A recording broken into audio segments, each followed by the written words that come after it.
Selfish teams fall apart, but connected teams win. Today, we're going to be covering what kind of teammate are you? And that's only something you can answer.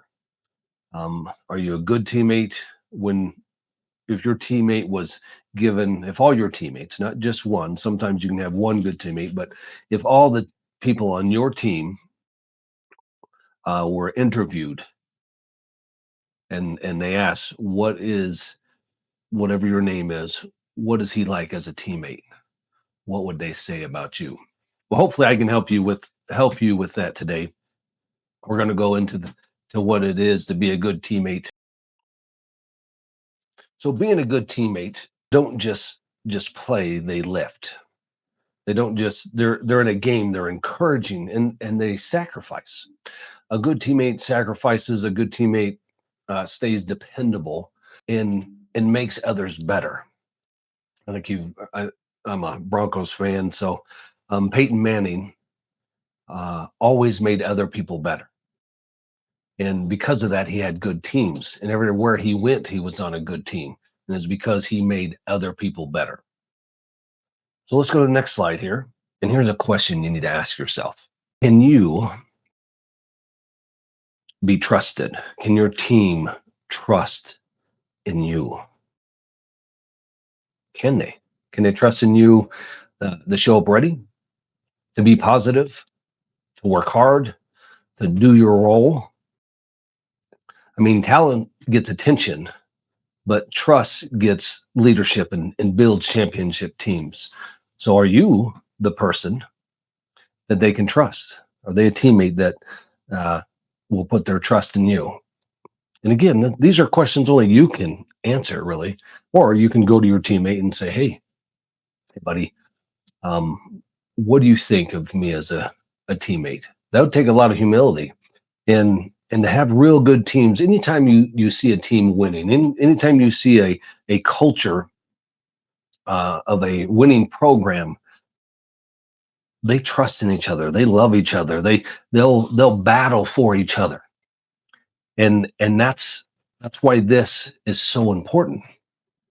When I played, there was a few people that I could trust, and it's huge, and you know who you can trust. But if you're not one of those people that they can trust, if you guys don't get along, I've seen it. I've just seen the backbiting, and those teams don't win. Those teams are not going to the playoffs. Those teams aren't winning conference championships and regional championships and state championships. It's the ones that trust in each other. It's the ones that stay positive and encourage each other. It's those teams, and each member knows their role. It's those teams that win. Next question. Do you make your teammates better? A good teammate encourages, pushes standards, celebrates others, brings energy. You know, if you're doing this all for yourself, for selfish gain, for you to look good, you're not a good teammate. But if you're doing your role, whether it's on a basketball team, whether it's on a football team, soccer team, volleyball team, whatever, if you're doing your role to help the team, not just to look good, not just to get your own highlights, but you're in there helping the team, and you're bringing energy and collaborating with others, that team's going to be better. Some players drain a team, but some players build a team. Which one are you? Are you a builder or are you a drainer? Do you spread energy or do you spread negativity? Negativity on a team is cancerous, okay? It is like a cancer that destroys that team. And you don't want to be that negative person. You don't want to be that person. You want to be the one that brings the energy and helps others grow, because you want this team to succeed. Next question. Can you sacrifice for the team? This is huge. This is not being selfish, having humility, um, putting others above yourself. That's a hard thing to do. Um, do you sacrifice? Do you do the little things? Do you accept your role? Maybe your role in a particular game is different than you had last week. Last week you may have had 100 yards. This week they need you to stay in and block more as a running back. Whatever it is, you accept your role, because everyone that accepts their role on a team and they're focused on that because they care about everyone else, that team's going places. Sometimes being a great teammate means doing things nobody notices. Do you put the mission first? You do the little things like we talked about? Setting screens, hustling back, picking up teammates, staying ready even when you're frustrated. All those little things. Selfish teams break apart under pressure.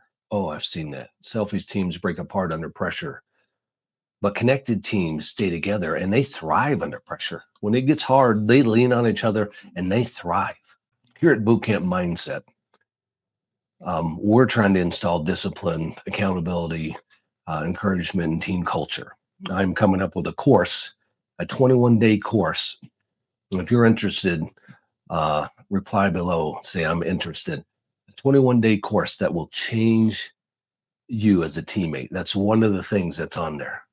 There's 7 general orders.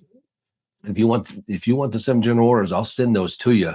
But the course is going to break them down and show you how to put those 7 general orders into practice.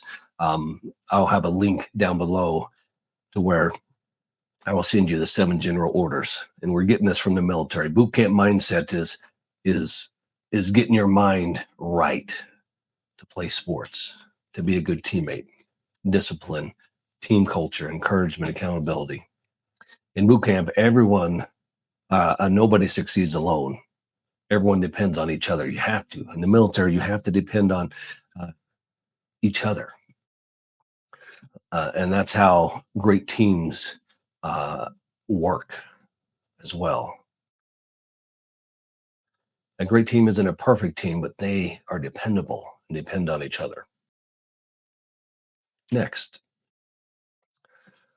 your challenge this week.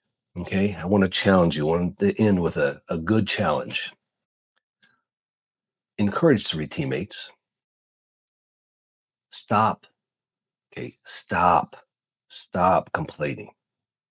It's easy to complain. It takes a good teammate. It takes a champion to not complain. Anyone can complain. Losing teams complain. Bring the energy. Put the team first. This week, stop asking, what am I getting? And start asking, how can I help this team win? How can I help this team win? Because great teams don't just change games, they change a team's culture. If you don't do these things, you'll live in regret. And how do I know that? I lived in regret. There's a lot more of stuff I could have done in high school. Could have been a better teammate. Could have helped others. And we were still good, and we still went to playoffs in every sport I played. But it could have been so much better. And I want you to be better. I want you to have discipline today so you don't have regret tomorrow. So until next time, stay mentally strong.